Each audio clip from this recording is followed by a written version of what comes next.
Right now at 4, here's a look at some of the top stories that we're following. Family dispute in Cordon ends in gunfire. The deputies say led to a deadly confrontation with a machete-wielding man. In a strange scene at a mini golf course in Madisonville, police find a man passed out in the middle of the course.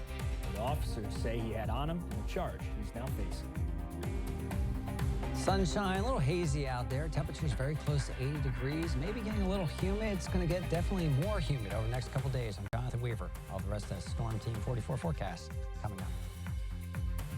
Plus, a local nonprofit that feeds Henderson County families is getting a big boost thanks to proceeds from a recent community event. How the donation will help put food on the table for those who need it most. Live, local, late breaking. This is 44 News at 4. Thank you for joining us. I'm Ben Thomas. Our big story at this hour. Authorities say a man is dead after a deputy-involved shooting.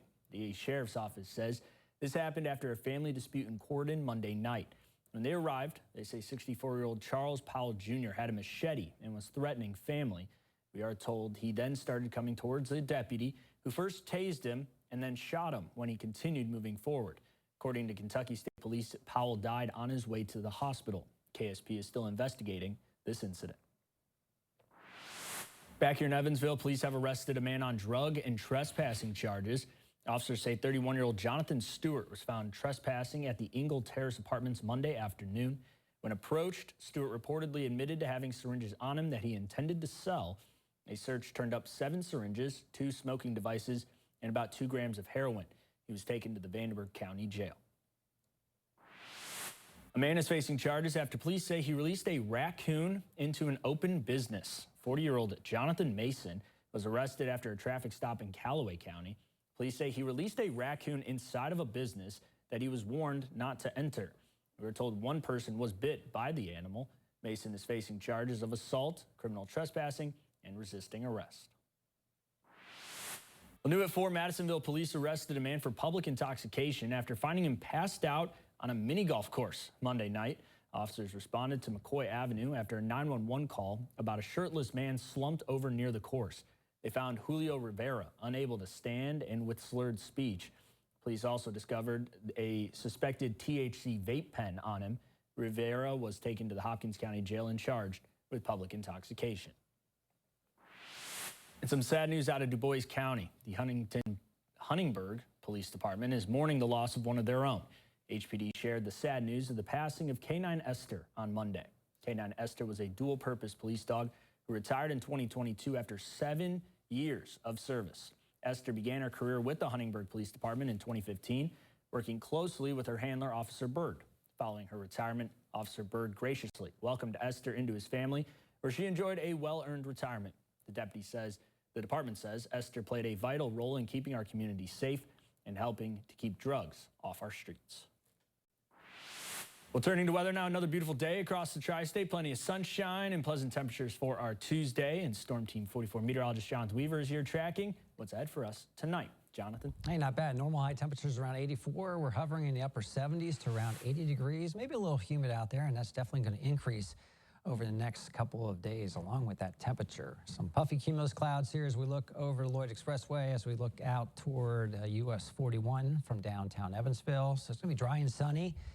Really kind of warm through the evening hours, and then those temperatures really warming up as we head throughout the day tomorrow and Thursday, along with that rise in humidity. And then we're going to toss in the chances for some showers and thunderstorms. Best chances coming Friday, Saturday, and Sunday. So we're looking at the winds coming in from the northwest today, so it's keeping that humidity down maybe just a little bit.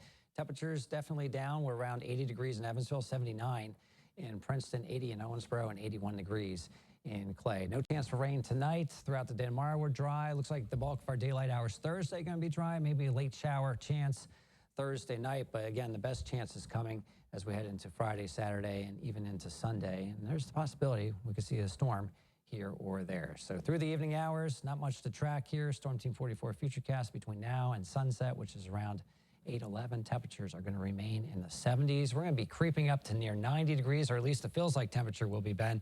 Well, the rest of your forecast here coming up. Thank you, Jonathan. Well, new at 4, a local nonprofit that provides food and essential support to Henderson County residents is getting a helping hand. Henderson Christian Community Outreach is receiving a generous donation from the Sons of Henderson from the proceeds raised during this year's Summerfest celebration.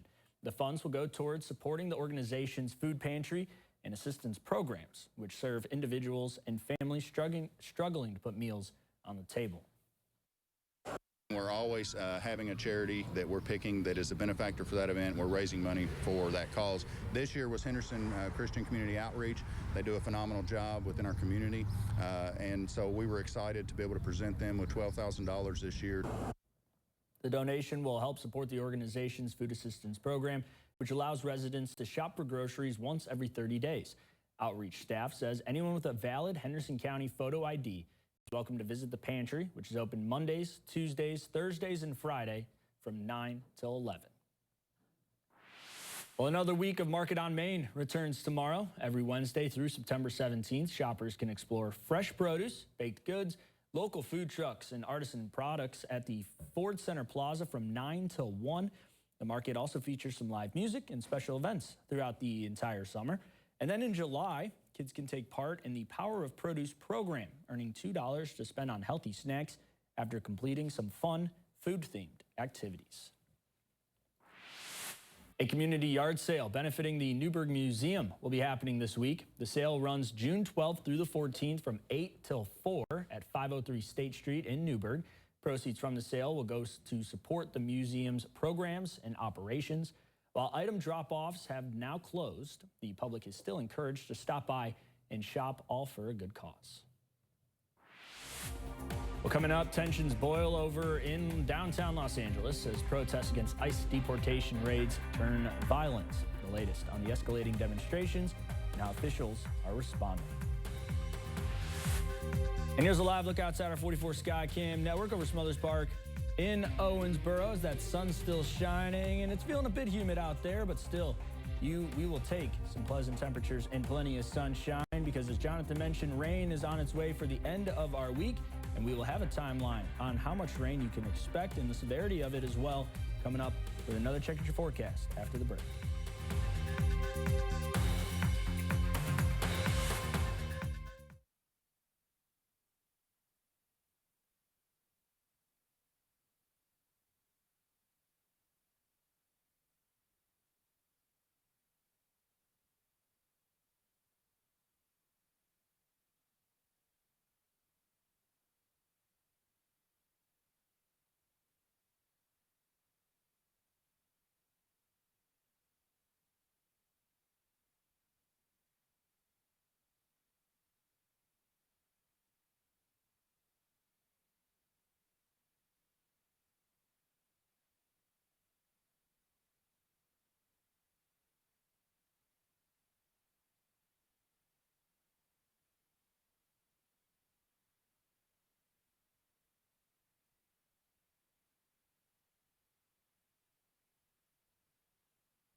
New at 4, authorities in Los Angeles are bracing for a 5th day of demonstrations over deportation sweeps by ICE agents.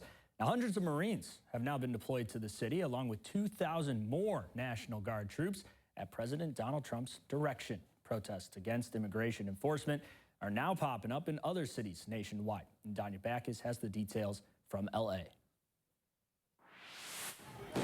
Tensions boiled over in downtown Los Angeles overnight following a day of mostly peaceful protests over ICE deportation raids. I don't even know where we can go and be safe, where we can express ourselves without feeling intimidation of the police. As officers moved in to break up crowds, some protesters threw flares and fireworks at police, resulting in dozens of arrests. There is no tolerance for criminal activity under the guise of protest. Bypassing California's governor, President Trump sent 2,000 additional National Guard troops to Los Angeles Monday to protect federal buildings, along with 700 U.S. Marines. The introduction of federal military personnel without direct coordination creates logistical challenges and risks confusion during critical incidents. I think the president is absolutely 100% right to step in. Los Angeles Mayor Karen Bass reacted to the deployment in an interview with CBS Evening News co-anchor Maurice Dubois. When ICE came in, the raids happen, the federal government takes over the power away from the governor. That's all an experiment. This has not been done before. It was not asked for. It is not warranted. Demonstrations against ICE are now spreading to other cities, including San Francisco. The people in our federal government who are making decisions to put troops on the streets and to round up members of our community need to see that we're not with them. In Austin, police used tear gas to disperse crowds gathered at the state capitol, demanding an end to the Trump administration's deportation campaign. Danya Backus, CBS News, Los Angeles.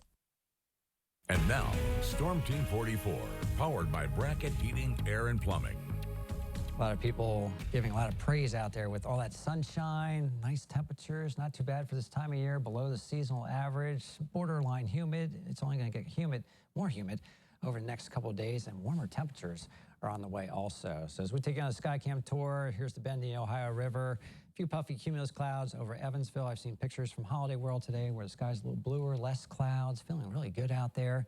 Here's a live look over the Lloyd Expressway as we look out toward the hills of Elberfeld. Temperature out at the airport, 80 degrees right now. Dew point temperatures getting near 60, so when it gets around 60 or into the 60s, that's where it starts to feel a little more uncomfortable. Winds coming in from the northwest are saving grace today at around 7 miles per hour. We're at 81 degrees in Madisonville, 79 up in Mount Carmel, 77 in Washington, and 80 degrees right now in Elizabethtown. So not much to talk about, not much to track. A lot of sunshine. It's going to stick with us through sunset, through the overnight hours. We're going to be mostly clear. We've got a few puffy cumulus clouds developing out there. That is it. Maybe a little haze. Storm Team 44 Futurecast takes you through hour by hour. And we'll have a nice, pretty sunset across the tri-state. Clear skies tonight. Probably our last refreshing night with temperatures in the upper 50s to right around 60 degrees. Cloud cover starts to move in maybe tomorrow evening, closer to sunset. It's a mostly sunny sort of day. Clouds definitely move in on Thursday. So yesterday we were talking about the chances for late day showers. That could still be possible. The bulk of Thursday is going to be dry. Better chances for scattered showers and thunderstorms Friday, Saturday, and Sunday. So 70s through 8 p.m., feeling nice and warm out there, not too humid, get that yard work done. 60 degrees to start you off tomorrow morning with plenty of sunshine. 87 tomorrow afternoon, getting warm. And we'll be out live tomorrow, 4, 5, and 6, believe it or not, for the WC Handy Blues and Barbecue Festival begins downtown Henderson. Very warm. Temperatures there at kickoff time around 87 degrees. We're up to 88 on Thursday. Spotty late day shower. We'll include that in the forecast. Again, better chances, higher percentages as we head into Friday, Saturday, and Sunday. Temperatures in the mid to upper 80s.